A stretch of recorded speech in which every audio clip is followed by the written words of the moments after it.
Muito bem, então para iniciar, a gente vai dar uma olhadinha num texto aqui do jornal Folha de São Paulo, tá certo?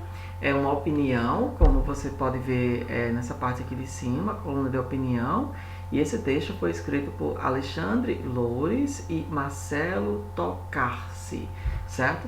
O Alexandre Loures, né, eu vou aumentar aqui um pouquinho para ver melhor. O Alexandre Loures é fundador da Loures Consultoria e Grupo do FSB, e o Marcelo Tocarci é sócio-diretor do Instituto FSB Pesquisa. E aí o texto, o título é Empresas devem investir em comunicação. Olha, vejam que isso daqui, primeiro, esse título aqui é uma opinião, certo? Isso aqui não é um fato, né? Relembrando alguns outros conceitos que a gente estudou anteriormente, uma opinião é justamente um juízo, é uma ideia subjetiva, né? É algo que alguém acredita, que outra pessoa não acredita, certo? Então, a opinião já está bem expressa aí. Fato, como eu disse, né? Uma realidade objetiva, é algo sobre o qual geralmente ninguém discute, né? Ninguém concorda ou discorda. Então, aqui, nessa opinião, empresas devem investir em comunicação, é uma opinião porque há quem diga o contrário, né? Há quem defenda que não há essa necessidade. Aí vamos ver aqui o tópico frasal. O cenário pós-pandemia exige reposicionamento e ampliação de investimentos, tá certo? Bom, então a tese, né, a ideia dos dois autores é que o cenário pós-pandemia exige um reposicionamento e ampliação de investimentos. Nós não vamos ler o artigo inteiro, né? Eu vou apenas mostrar para vocês o parágrafo introdutório, como é que ele foi desenvolvido, para a gente ir revendo alguns pontos que a gente já aprendeu. Então vamos lá. O brasileiro é um viciado em internet e um verdadeiro apaixonado por redes sociais. Olha, veja que aqui você já tem esse tópico frasal, né, no início aqui desse parágrafo, trazendo uma declaração, né, uma afirmação, tá certo? E aqui é justamente por informar isso, né, que o brasileiro é viciado em internet, um verdadeiro apaixonado por redes sociais, é necessário que se comprove, né, que se explique o porquê. Então você começa com essa declaração e agora, olha só, a frase seguinte vai justificar essa opinião ou fato. Somos 150 milhões de internautas, dos quais 140 milhões estão presentes em ao menos uma rede social. Então, olha, aqui a gente pode até dizer, poxa, isso aqui é uma opinião. Dizer que o brasileiro é viciado em internet e é apaixonado por redes sociais é opinião, concordo. Só que aqui nós temos fato, ó, porque você tem números, né? São 150 pessoas que têm acesso, 150 milhões de brasileiros que têm acesso à internet, e desse povo todo, 140 milhões estão presentes em pelo menos uma rede social. Então aqui é um fato, certo? É um fato. E esse fato comprova essa tese aqui de cima, certo? Esse tópico frasal aqui. Continuando, isso equivale a nada mais, nada menos do que 2/3 da população total do país, exato 66% conectados a ambientes de rede. Então a gente tem mais de 50%, são 66% de brasileiros que são conectados a ambiente de rede. Então, trazer essa informação aqui desse número tão grande de brasileiros que estão conectados à internet é fundamental para sustentar uma tese, sustentar uma ideia que a gente vai ver logo aqui em seguida. Esse outro parágrafo aqui, gente, também é um parágrafo introdutório, tá? Lembrando que em artigos assim mais longos é normal que se tenha mais de um parágrafo de introdução, tá? Então vamos ver o que ele está dizendo aqui. Para se ter uma ideia, no mundo essa taxa é 49%, ou seja, 49% de todas as pessoas do mundo estão conectadas à internet. Nos Estados Unidos, chega até 70%, ou seja, eles estão a mais americanos conectados do que nós. Cada brasileiro passa em média 9 horas e 17 minutos por dia conectado. Certo? Por exemplo, eu agora estou aqui conectado. Veja que conectado não está necessariamente dizendo se é conectado a uma rede social específica, né? Mas assim, na internet, são 9 horas e 17 minutos. mais de um terço por dia conectado. Vamos perceber o porquê de todos esses fatos. Pouco mais de um terço desse tempo, ou seja, 3 horas e 31 minutos, é dedicado às redes sociais. Os dados são do relatório digital 2020, publicado por Data Reporter. Então você tem aqui todos esses dados, né, que foram usados aqui no primeiro e no segundo parágrafo aqui, dessas pessoas que estão conectadas, principalmente às redes sociais. E esses dados aqui todos são usados para quê? Comprovar essa tese aqui de cima. Essa tese, essa ideia aqui, que o brasileiro é viciado à internet e um verdadeiro apaixonado por redes sociais. Tudo bem? Aqui tem algumas imagens, alguns fatos, e agora vamos aqui para o desenvolvimento. Nesse cenário, empresas e marcas deveriam estar mais do que preparadas para atuar nesse ambiente digital.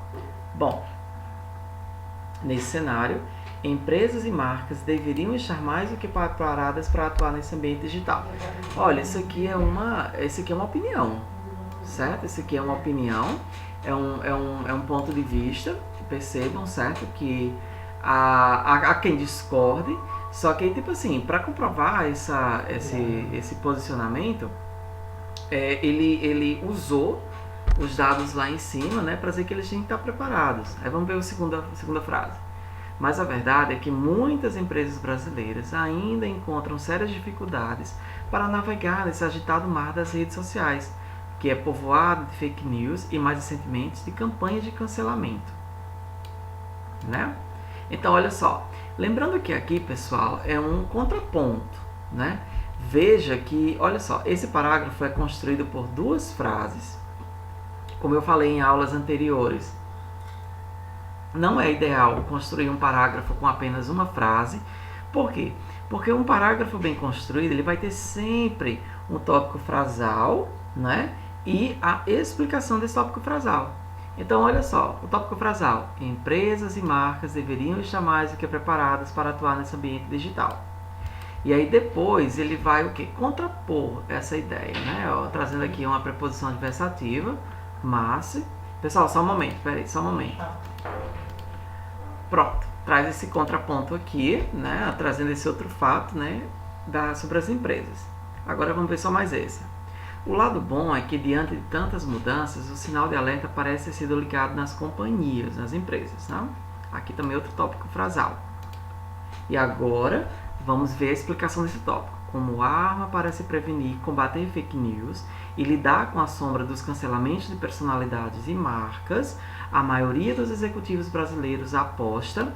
Gente, só queria mostrar para vocês essa questãozinha aqui de concordância que muita gente confunde. A maioria dos executivos brasileiros aposta. Gente, olha só. Essa frase aqui, que é uma frase assim que... Peraí, mas não deveria ser apostam? Veja que o termo a maioria dos executivos brasileiros é o que a gente vai chamar de sujeito da frase. Certo? Sujeito da frase, né? Por quê? Porque é o que vem antes do verbo apostar. Quem aposta? A maioria dos executivos brasileiros. Aí, olha só. Como o termo executivos brasileiros está no plural, por que o verbo aqui não está também? Deveria ser apostam. A resposta é muito simples. É porque nesse sujeito, a maioria dos executivos brasileiros, o núcleo, ou seja, a palavra principal é maioria. Então, como maioria está no singular, o verbo também tem que estar no singular. Então, a maioria aposta. Logo, a maioria das pessoas gosta. A maioria dos estudantes faz. Por quê? Porque o verbo tem que combinar com o núcleo do sujeito. Se fosse só os executivos brasileiros, aí sim seria apostam. Tudo bem? Vamos continuar.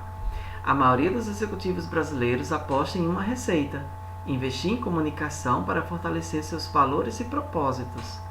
Esse é o diagnóstico que emerge de pesquisa exclusiva feita pelo Instituto FSB com 1.000 empresários de todo o país e de todos os segmentos de atividade entre os dias 7 e 20 de agosto. Tudo bem?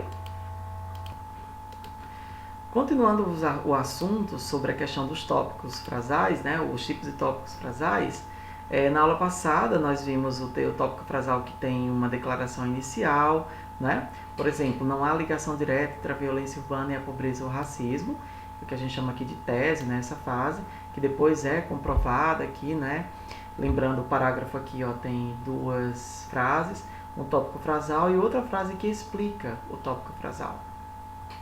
Nós também vimos a possibilidade de trazer, de iniciar um parágrafo com um tópico frasal que traga uma definição muito importante, mostrando o significado de uma palavra, de uma expressão, como a gente viu há pouco tempo com o termo cultura do cancelamento, né? E aqui, ó, a pena de morte é o grito lacinante de uma sociedade sem fé e esperança, né? Aqui é um tópico frasal que explica, né, justamente que define, diz o que é a pena de morte, e outra frase aqui justificando, né, explicando isso, né? E agora a gente vai ver um tópico frasal em que a gente traz um contraste ou comparação. Nesse tipo, o autor apresenta ideias opostas, ideias contrárias, ou faz a comparação entre elementos considerados relevantes para o texto. Quando essa comparação é bem feita, o contraste pode mostrar criatividade, informação e poder crítico.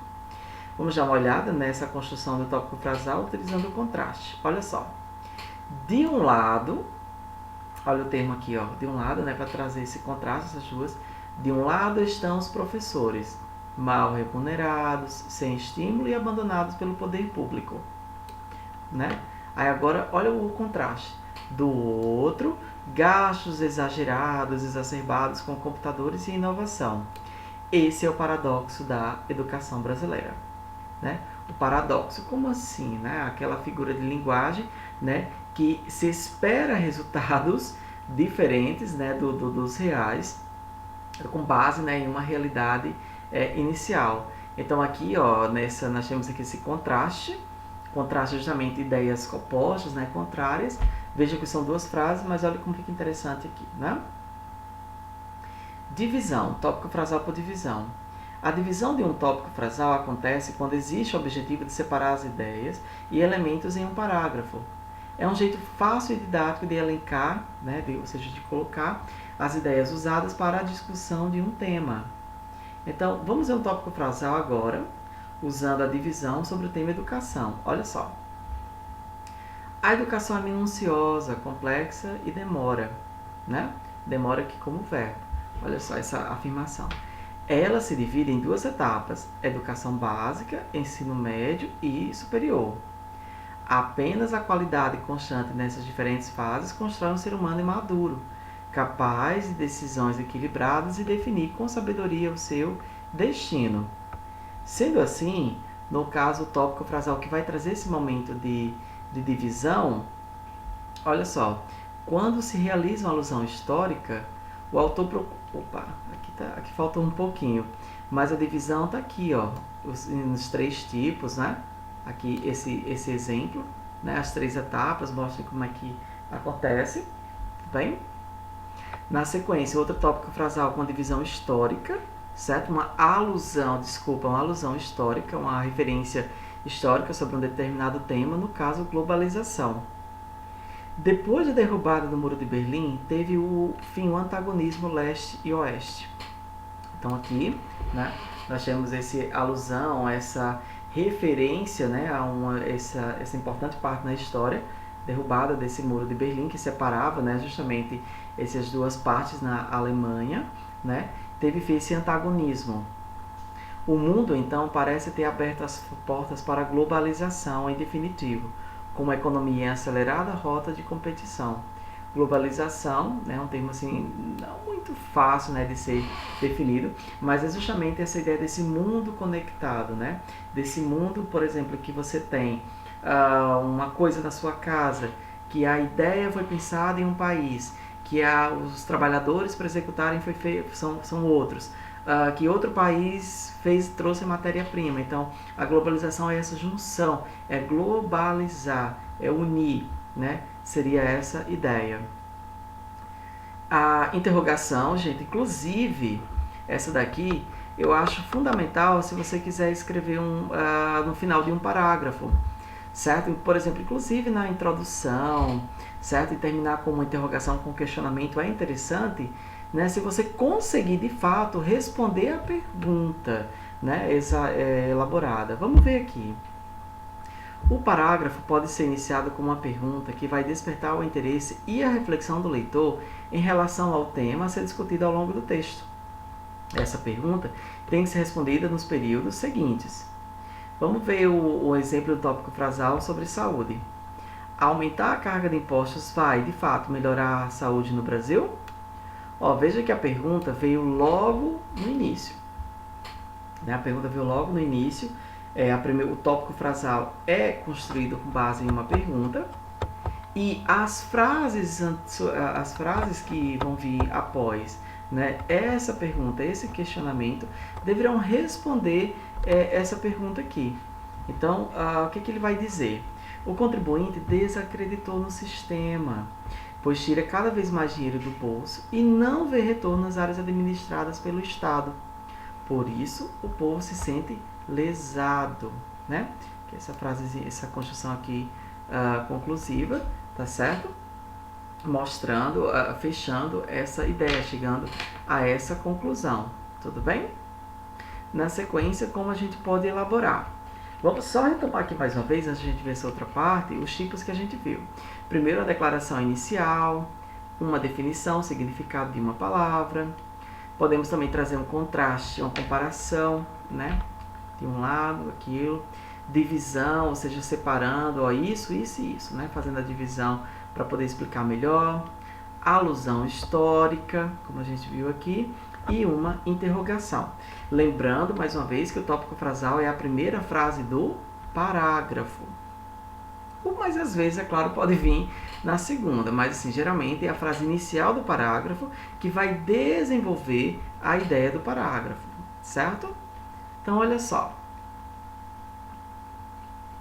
Vamos só ver aqui. Aqui, beleza. Analisando os tópicos frasais acima, você pode perceber que os períodos são sempre um resumo do assunto que vai ser desenvolvido ao decorrer dos parágrafos, não é?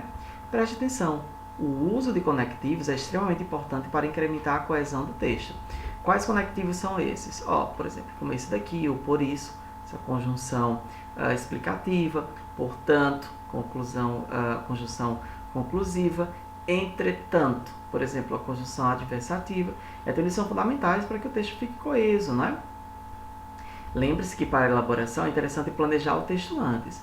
Planejar, como eu falei para vocês na outra aula, em vez de você escrever o rascunho, você, por exemplo, pegar o tema e aí botar introdução, tópico frasal, escreve qual é o tópico frasal, não é? Depois, em seguida, você vai botar, no caso, a tese, né, aquilo que você defende, né, você vai justificar, contextualizando o tema, e aí você bota, por exemplo, o tópico frasal pelo menos de cada parágrafo. Lembrando que isso é o que vai equivaler a coerência, né, no texto inteiro, tudo bem?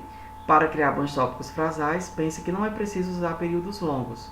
São necessários apenas 2 frases. Use a criatividade. Nada de apelar para frases feitas e batidas. O Enem quer saber como você consegue desenvolver bons argumentos usando os textos de apoio como fonte de inspiração. Lembrando, usando como ponto de inspiração, mas não copiando as ideias. Tudo bem?